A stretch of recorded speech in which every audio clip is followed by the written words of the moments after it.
Welcome to Engaging and Empowering School Libraries, a podcast that aims to raise the profile of school libraries by talking about topics that are current across education and teaching.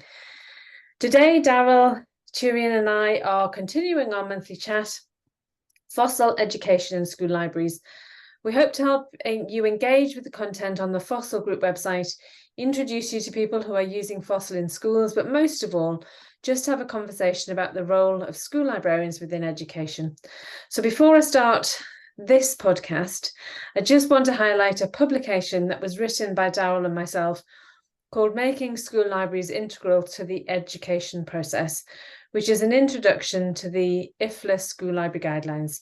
I will put a link in the show notes below, but it is an important step forward in helping school librarians and schools understand the importance of school libraries beyond reading for pleasure, and we will probably come back to that in a later podcast. So this month, we're continuing where we left off last month, and we're going to delve deeper into Darryl's chapter for the IFLA Digital Literacy book. So I wonder, Darryl, if you'd like to tell me a little bit more about the book. Hi, Elizabeth. Yeah, good to pick this conversation up. Just before we get going, I will mention that I am a little bit under the weather, so you might need to excuse me briefly, but I will try and keep any coughing and spluttering to a minimum. We'll forgive you. So this book is I was invited to write this chapter for this IFLA digital literacy book, which is a book that was set in motion by the information literacy section. Okay.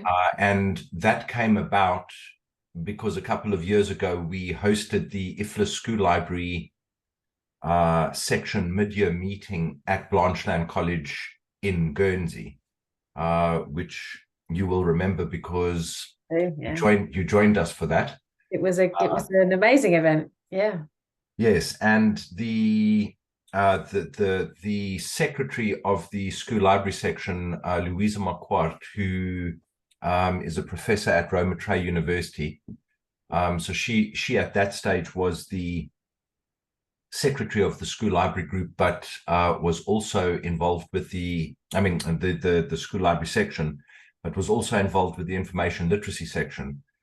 Following our presentation on implementing the IFLA School Library Guidelines at Blanchland College, but also introducing this idea of inquiry as a heroic journey. So applying that specifically to the way that Blanchland College understands or presents the educational journey to its students. She invited me to write this, to write a chapter for this digital literacy book. So the book is called Libraries Empowering Society Through Digital Literacy Education. And the title of my chapter is Digital Literacy, Necessary but Not Sufficient for Life-Wide and Lifelong Learning. So has that been published yet, or is it about to be published? So it's in publication. So okay. It was launched. So what I'm going to share with you now is really a summary of my presentation of the chapter. Okay. At the IFLA World Library and Information Literacy section book launch. So it was launched during the World Library and Information Congress in August, which was in Rotterdam. So I wasn't able to attend personally, but I did present my chapter online. Okay, so, and is that online presentation available anywhere? Yes, it is. So I try to make all presentations, whether they are inset presentations at Blanchland or external presentations like this, and the previous presentation that we were talking about, the International Association of School Librarianship Conference in Rome. All of those presentations I try to make available as soon as possible on the FOSIL Group website. And you'll see that there is a forum for FOSIL presentations.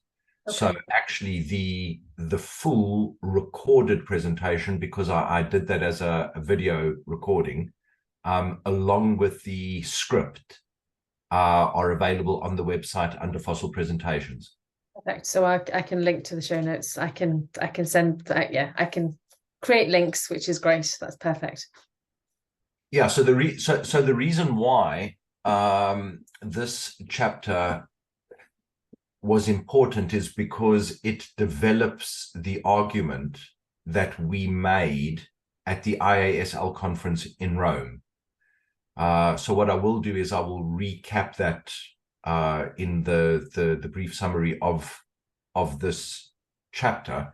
But essentially, what we've argued is that an inquiry-centered instructional program makes the school library integral to the educational process in a school. So that is the way that we become integral to the educational process over time. Yeah. And that a library-centered educational process in school makes school integral to broader efforts. Okay.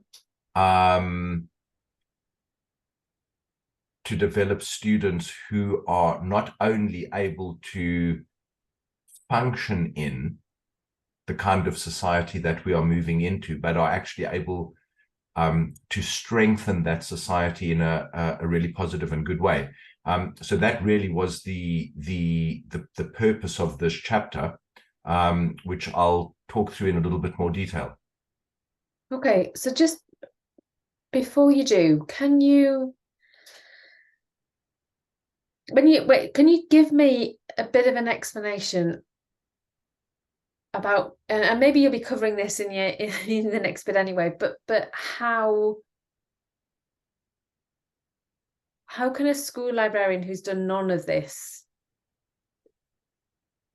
take what you're suggesting and run with it? Are we talking about librarians doing little bits of it? Are we talking about librarians trying to embed something from a high level? I'm looking for an example of how to get started, I suppose. So I think there are two there. So there are two discussions there, okay. Because I think one of the challenges facing us is that because our individual situations, particularly in the UK, vary so wildly from school to school. Absolutely. We have a twofold challenge of what do we practically do in the situation that we find ourselves in? Yeah. While at the same time, beginning to gain clarity about where we ought to be and what we need to do as a profession to get there. Okay. Yeah. Two very, very different things. Yes. But do you think that gaining clarity is essential in order to be able to do something practically? Does Absolutely. That comes first? Absolutely, because I think we all, even in the best situation, we will all always have more to do than we can reasonably expect to do. Yes. So the problem is we are always going to be more or less overwhelmed by the day-to-day stuff that needs to be done. Yes. So without great clarity about the bigger picture and how then we determine priorities within that bigger picture and are then disciplined about balancing those priorities, without that, we will, I don't think, practically, I can't see how we ever get beyond just being overwhelmed by the day-to-day stuff that we need to do. It's interesting because some of my training talks about the fact that you need to have a focus, and I suppose the focus is this bigger picture, because if they don't, the conversation I generally tend to have is, they're the photocopy expert, they're the laminator expert, they're yes people, school librarians. I was a yes person. Anybody who wanted to work with me in whatever way, shape or form, it was great. But actually, once I got a focus, which did come from FOSIL, and subsequently the IFLA guidelines, it wasn't until I had a focus that I was able to go, actually, my time is better spent doing something else than doing the photocopying. And it almost justified my reasons for saying no to something that didn't fit into my focus. Is that what you're talking about? Well, so I think we have, so there's an operational dimension to what we do, and there's a more strategic dimension to what we do. So I think unless we have great clarity about what we are trying to achieve strategically, I think we will always be overwhelmed by the operational demands, the day-to-day operational demands. Yeah. Okay. And that was the purpose of the presentation that we did at the IASL conference in Rome. That was more narrowly focused on implementing an inquiry-centered instructional a balanced inquiry-centered instructional program. Right. So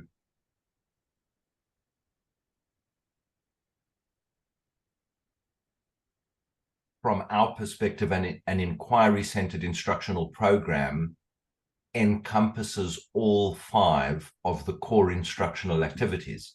Yeah. So what we were exploring in that presentation was how we went about practically implementing a balanced inquiry-centered instructional program. Yeah. What we were wanting, well, what I was wanting to look at in this chapter is how becoming integral to the educational process in the school then begins to make the school integral to broader democratic processes in society. Okay.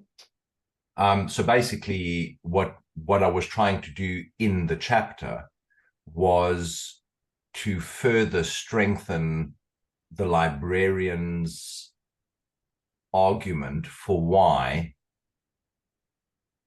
the library is integral to the educational process in the school, and through that the school becomes integral to broader educational this broader educational process that is aimed at strengthening democratic society. Okay. So can you expand on what you mean about broader society? So I can see that within a GCSE, year, so we're talking about GCSE, you work in a GCSE A-level school. Let's talk about year 9 because it's the easy one to talk about. Go on. No, I'm going to go right beyond that, because okay. that level of detail is in the IASL presentation, which is available to download from the FOSIL Group website, and we explore there practically how we went about implementing an inquiry-centered instructional program. Okay. So I've taken a step. I've taken another step back from that. Okay. And one of the reference points was a book by Jonathan Rauch I'm not 100% sure how to pronounce that. It's spelled Rauch, but I'll send you the link for that. Called The Constitution of Knowledge. Yeah. And in that book, so he's not the only person who's making this argument, but he makes the argument very clearly that our very real existential crisis, so a literal existential crisis. So you can look, for example, at the situation that we're in with the climate.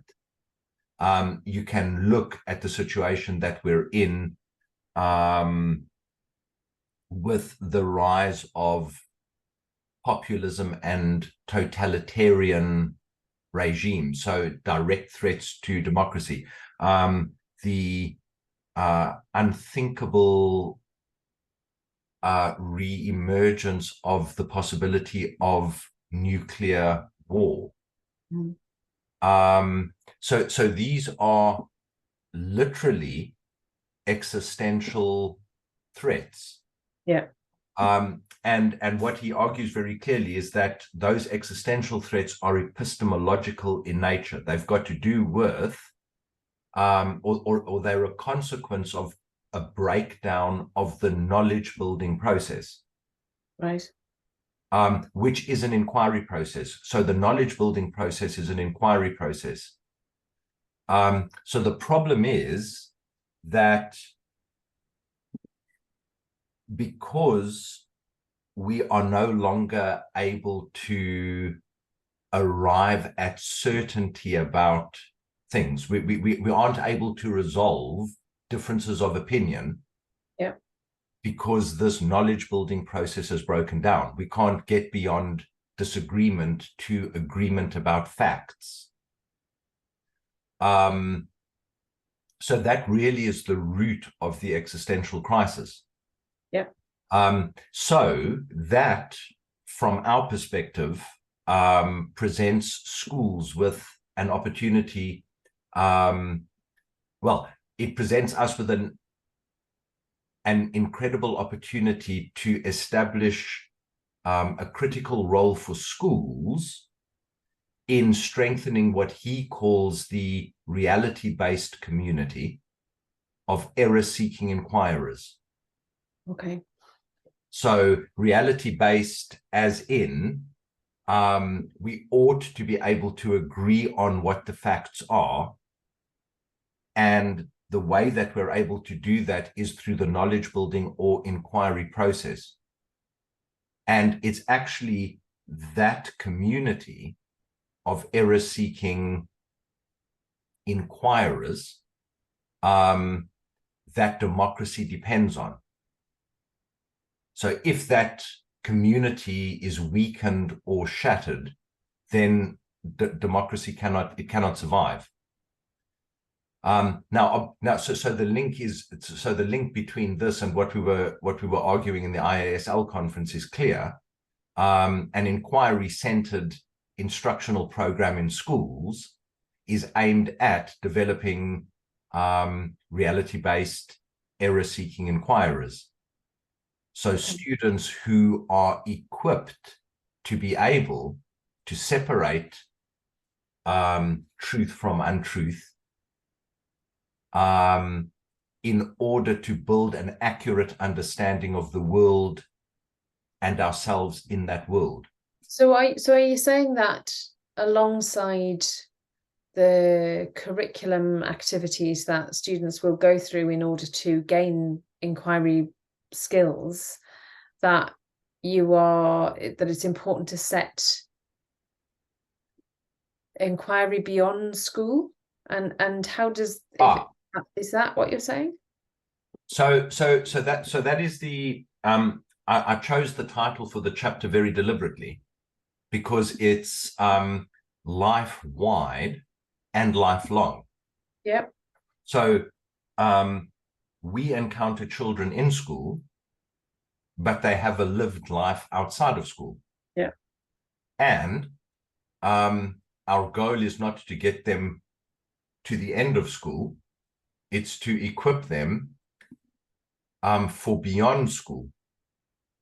So what So one of the challenges, and that is why, again, we're beginning to appreciate really what the importance and the function of the connect stage of the inquiry process is, because that is intellectual and emotional engagement. So it is how do we get children to invest themselves in their learning? Yeah.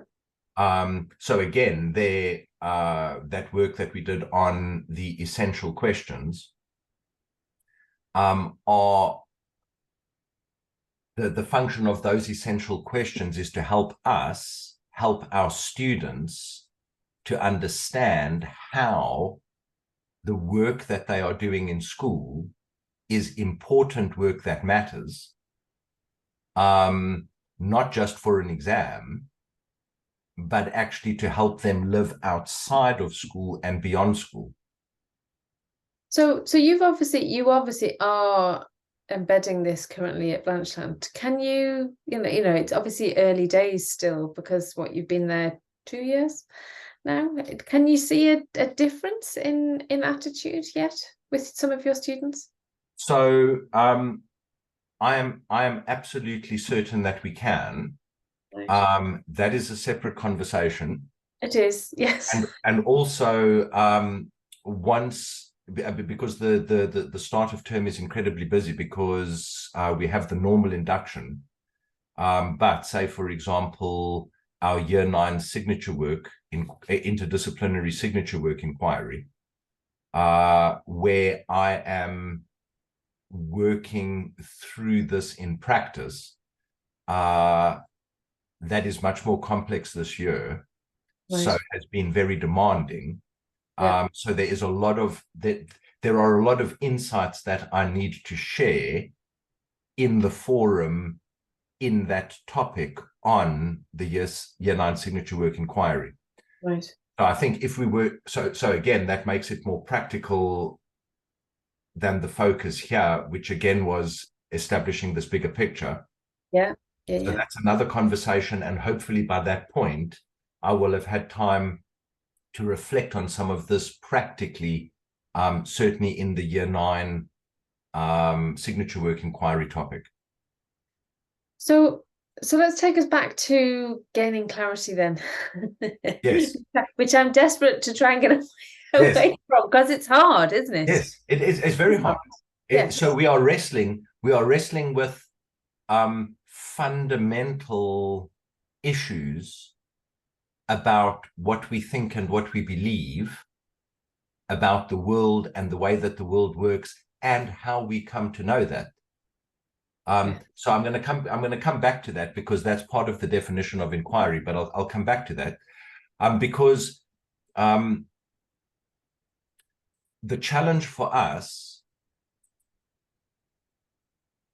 is we need to have a view about what education is and how students become educated. Yeah. So that's not a given. There are competing views about what education is and how we should educate.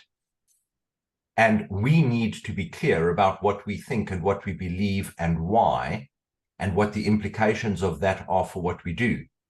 Okay. So I'll just share a quotation that I've been thinking about quite a lot by Neil Postman. So again, I can provide the title of that book. But he says, non-trivial schooling can provide a point of view for students from which what is, so reality, can be clearly seen. So we're providing them with a perspective where they can see reality clearly, what is, what was as a living present. So we're able to learn from the past, and what will be as filled with possibility. Now, if anything, our children desperately need, a future that is full of possibility, because it is impossible for them not to a greater or lesser extent, be aware of the fact that we are facing a very real existential crisis. Yeah. You cannot escape that news. So we need to have we need to have a desire for a non-trivial education. We need to have some idea of what a non-trivial education is, and we need to have some idea of how we work towards that and what our unique contribution as school librarians is to bringing that about. Now, that will inevitably bring us into conflict with colleagues, possibly even schools, possibly even with the prevailing education system, because there are different views about what it means to be educated and how we get there. But so the reason why I'm focusing on this definition is because this ties a non-trivial education to inquiry through our definition of what inquiry is. Coming to know and understand the world and ourselves in it. To know and understand the world and ourselves in it, that is reality. Yeah. Through a dynamic process. Yeah. A dynamic learning process, which is inquiry. So is that what you would say is our mantra?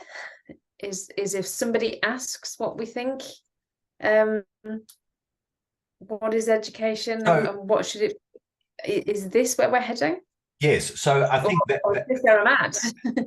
So I think that is a crucial first step. The crucial first step is that we're making a distinction between a trivial education and a non-trivial education. So are we saying that a trivial education is based on exercises throughout a child's life at school that are not relevant for today's children? So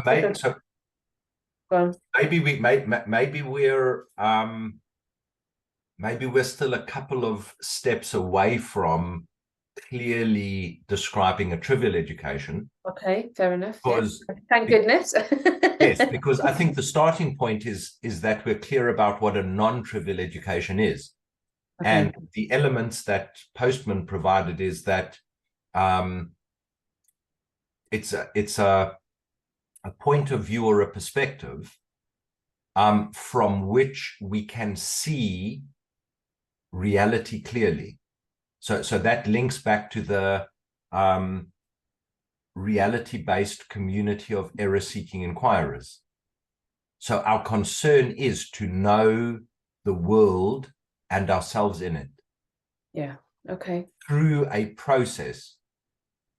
So the second element is that history is a living present. The past speaks to us and informs us. Yeah. It's not dead. And crucially, and as a consequence of these things, the future is full of possibility. It's not a dead end. So, you can't go online these days without hearing conversations about education and where it's going and the problems that it has. And there are lots of different ideas about where it should head. Artificial intelligence, AI, is something that is being talked about a lot, and there are opportunities within that environment for librarians to be talking about how inquiry can help and guide students forward.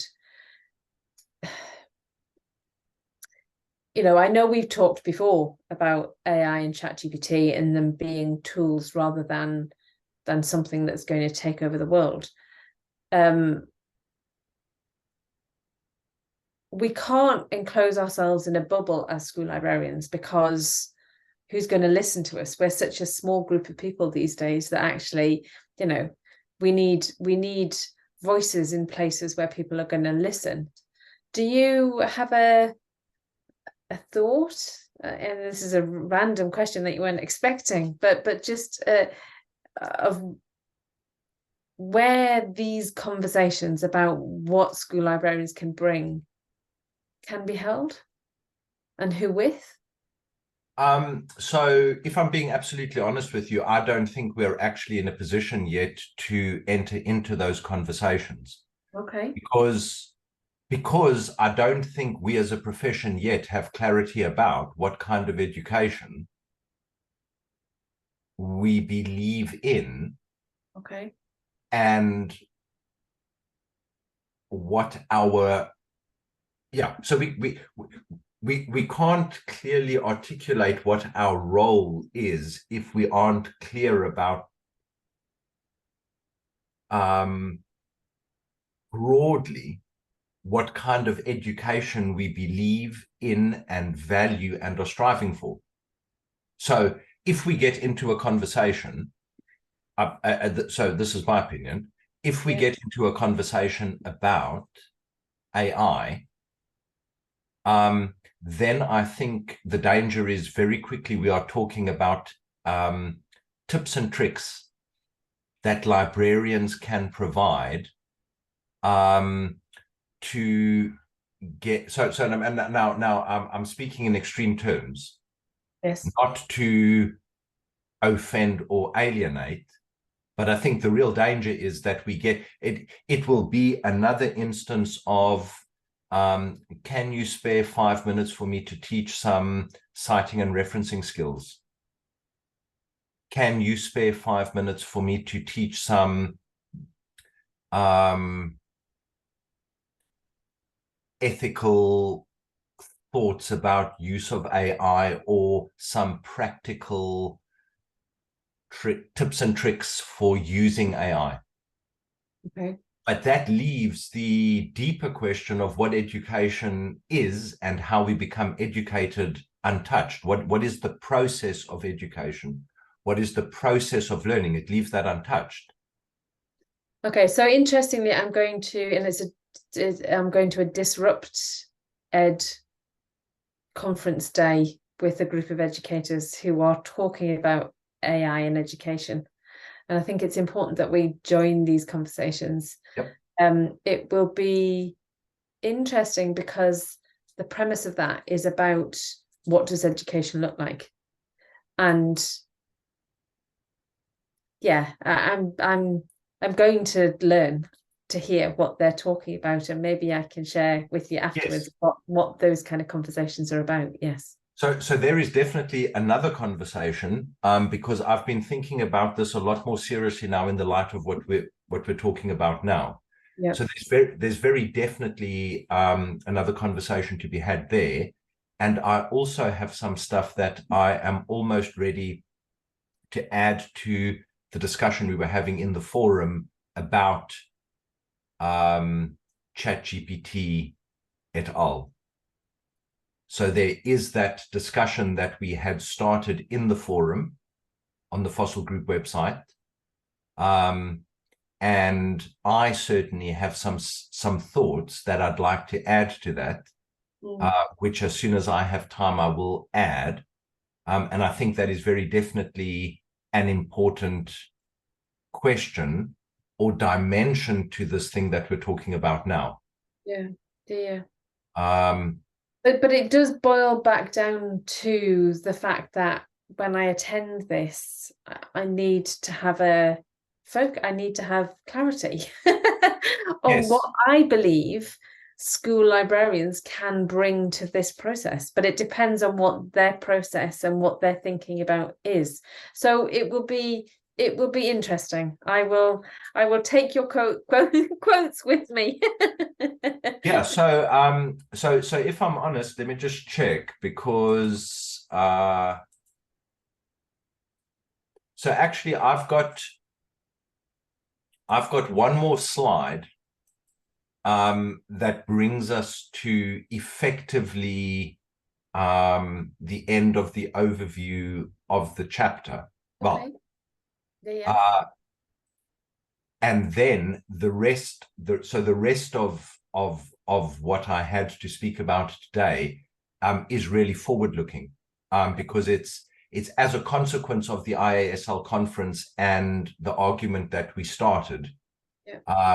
The IFLA digital literacy chapter, which developed that argument beyond schools, and then as a consequence of that, where does that begin to lead us? Okay. But so this brings it full circle, because so in terms of our view of what a non-trivial education is and our contribution to a non-trivial education. So we have a definition of inquiry that is a stance of wonder and puzzlement that gives rise to a dynamic process of coming to know and understand the world and ourselves in it as the basis for responsible participation in community. Yeah. So the definition engages students intellectually and emotionally. That's the stance. Yeah. That gives rise to a dynamic process that we understand very well and have models of, like, for example, Barbara Stripling's model, which FOSIL is based on. Yep. In school, that process is directed at learning subject content. So in school, subjects offer perspectives on the world. They are ways of understanding the world and ourselves in it through those different disciplines. Yeah. So inquiry in school needs to start with a stance of wonder and puzzlement.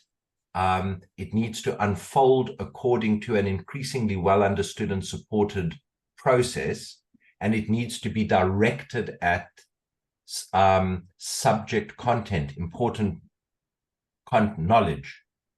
Okay.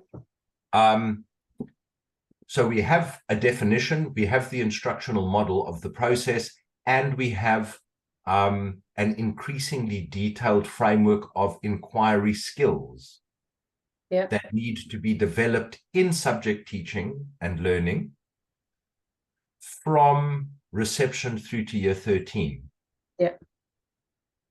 And then the final part of that puzzle at the moment, which leaves us at the point where we're looking at future developments, is the portraits of engaged and empowered inquirers in each phase of schooling. Now, there is a link in there is a topic in The Nature of Inquiry about the portraits. And what I have done is the portraits for year 13, 9, 6, and 3, and the attributes of an engaged and empowered inquirer. Those portraits are in that topic. But what we're working on now is to demonstrate how inquiry develops those attributes at each phase of schooling. Okay. But that is a separate conversation. So basically, what it boils down to is that what we're saying is our view of a non-trivial education is contained in the definition, the model of the process, and the skills that enable that process, that have the portraits as their end and are the means to that end. So that portrait is what the outcome of a non-trivial education would be, and we have the tools to produce that student. Okay. Yes. Easy when you say it like that. No.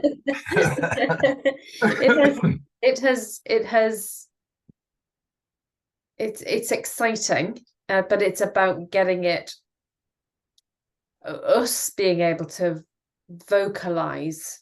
So I remember years back when we first started talking, and you were talking about FOSIL and how easily it tripped off your tongue. And I do remember saying to you, I'm never going to be able to talk about FOSIL the way you do. And you said to me at the time, it is, the more we talk about something, the more we understand it.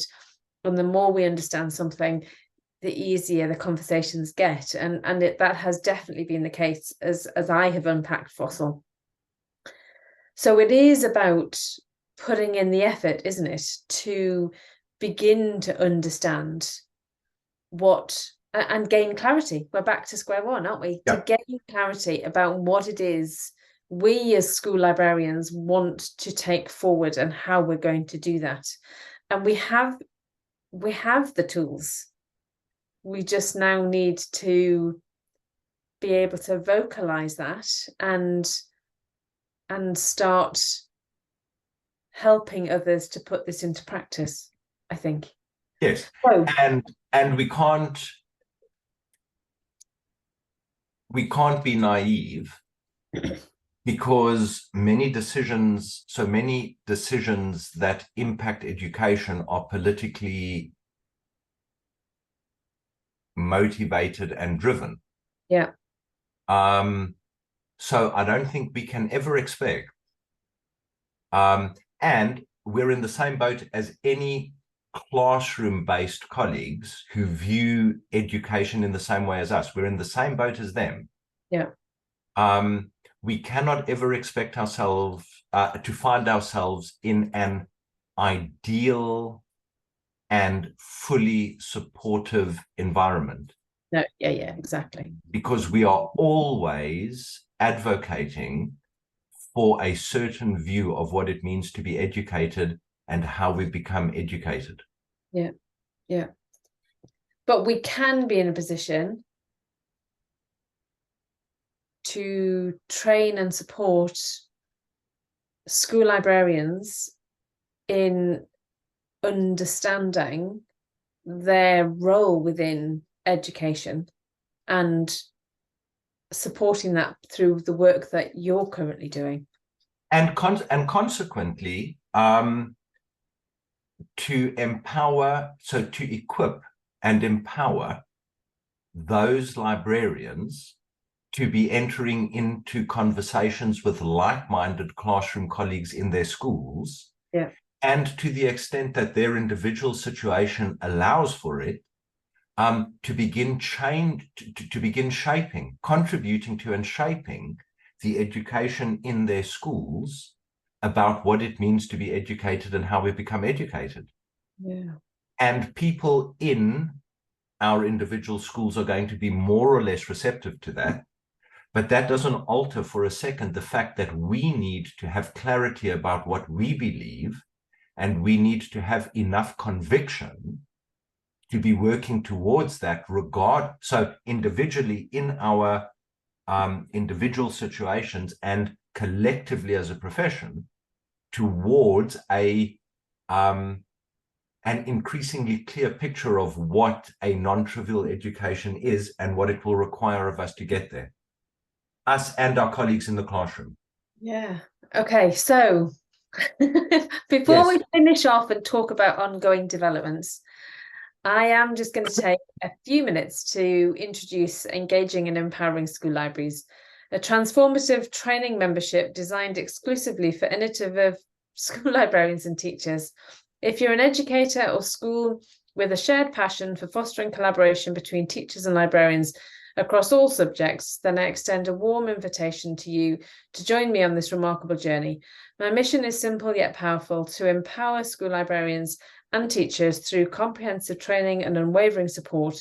By equipping them with the necessary tools and knowledge, I aim to enhance independent learning, elevate literacy levels, and nurture overall student well-being through the incredible resource that is your school library. By joining my community, you'll embark on an exciting adventure alongside like-minded individuals who are equally committed to educational excellence. Together, we'll explore a unique learning experience that embraces innovation and encourages the growth of your students. For more information about this extraordinary opportunity, please visit the link provided in the show notes below. And don't miss out on the chance to be part of this empowering initiative. I've just realised, Darryl, I do need to change that slightly, because I think, I need to gain clarity in there somewhere, because that's an important part of what it is that I'm doing in order to support school librarians. So I'll have to think about that advert again. But let's talk about the developments with Barbara Striplin. So your collaboration with Barbara is ongoing. So could you tell us a little bit more about the current projects or initiatives you're both working on, and explain what it means for the ongoing development of FOSIL, if you don't mind? So I think our future list of discussion topics is growing. I'm sure it is. Because I'm aware that we've had a good chat already. We have. But maybe just the two things to highlight are that. So I and to a greater or less extent Jenny meet with Barbara every week for a couple of hours. So we've developed a very close and productive working relationship. And that is on both a theoretical level, so developing our understanding of what inquiry is and how it works, but also on a practical level, because we wrestle with how to implement that in our school. So Jenny and I wrestle with that every day. How we implement that in our school.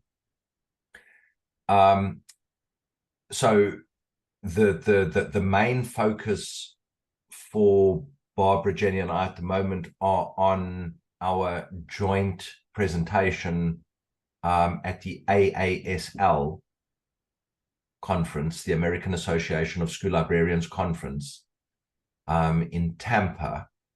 I think our presentation is on Saturday, the 21st of October. Are you going to Tampa? Or was it? Oh, that's a shame. No. I mean, we had our fingers crossed, but practically and financially, it's not possible. It would have been amazing, to have been able to go to the AASL conference, but specifically, to meet and spend time with Barbara in person. Yeah. But unfortunately, that won't happen this time. But the main development to FOSIL that we are looking forward to is the next stage in the evolution of the portraits. Okay, so just explain what you mean by the portrait. So yeah, if you provide the link in the chat to the topic in the nature of inquiry on the website, so in the forum, the nature of inquiry, there is a topic on the portraits. Okay. Now what I've done is I've put the portrait of an engaged and empowered inquirer at year 13, 9, 6, and 3. Okay. So in each phase of school. Okay. That portrait, so that portrait includes a number of attributes So the attributes are independent learning competencies, Okay. which includes an inquiry stance and process. Yeah. Strong self-identity, social and emotional attributes, cultural responsiveness, voice and agency, and growth mindset. Okay. So the point is that inquiry has as its end an engaged and empowered inquirer. Yeah. And what that means is that students ought to be able to say and do certain things at each phase of school in each of those competencies. Okay. I mean, within each of those attributes. Right. And what we've begun to do is to identify priority skills that are developed in each attribute at each phase of their schooling. Okay. So the two exciting things is what those concrete skills actually look like. Yeah. So at year 3, what the priority skill for independent learning, strong self-identity, social and emotional attributes, cultural responsiveness, voice and agency, and growth mindset. What is the priority skill in year 3, 6, 9, and 13 for each attribute? Wow. And then what Barbara and her colleagues have done, which is really exciting, is they've reimagined the associated graphic organizers for those skills. Fantastic. With this in mind. Okay. Now, so that will be a major part of Barbara's contribution to our AASL presentation. Right. And then when is that going to be? October? 21st of October. Yeah. And then Jenny and I are providing the practical examples of this deeper understanding of inquiry at Blanchland in years 3, 6, 9, and 13 to correspond with those priority. Yeah, I mean, it's not a direct correspondence because this is work in progress, but it is with that in the background. Yeah. And then the second really interesting, I think, an important thing is that at the AASL the IASL conference in Rome, I did have time to meet in person colleagues from Australia, particularly Lee Fitzgerald and Linda Shearman. And they actually traveled back to Australia via Guernsey to come and spend some time here with us, chatting about what we are doing, because FOSIL is growing. So there's a growing interest in and adoption of FOSIL in Australia, particularly New South Wales. And one of the things that came out of the IASL conference was a concern, so a widespread concern with the instructional identity or lack of instructional identity of the school librarian. And I've been asked to write another article for Access. So that's the Australian School Library Association journal, on the instructional identity of the school librarian, which from our perspective is rooted in the core instructional activities of the school librarian as outlined in the IFLA School Library Guidelines. Fantastic. Yeah, Fantastic. so that one's due November, so I need to be working on that very, very soon after I've finished the presentation, our part of the presentation for AASL. Absolutely. So lots of work going on. It sounds really exciting, and I do look forward to chatting to you a little bit more about what's coming up, and I think we've listed a few things that we need to dig a bit deeper into in future conversations. So thanks very much, Darryl, for your time tonight. We hope that you've enjoyed listening to this FOSIL podcast. As always, if you'd like to comment on anything, or you've heard anything you've heard, or we'd love to hear from you. So don't forget to subscribe to the podcast so you don't miss out on future discussions. Thank you very much for listening.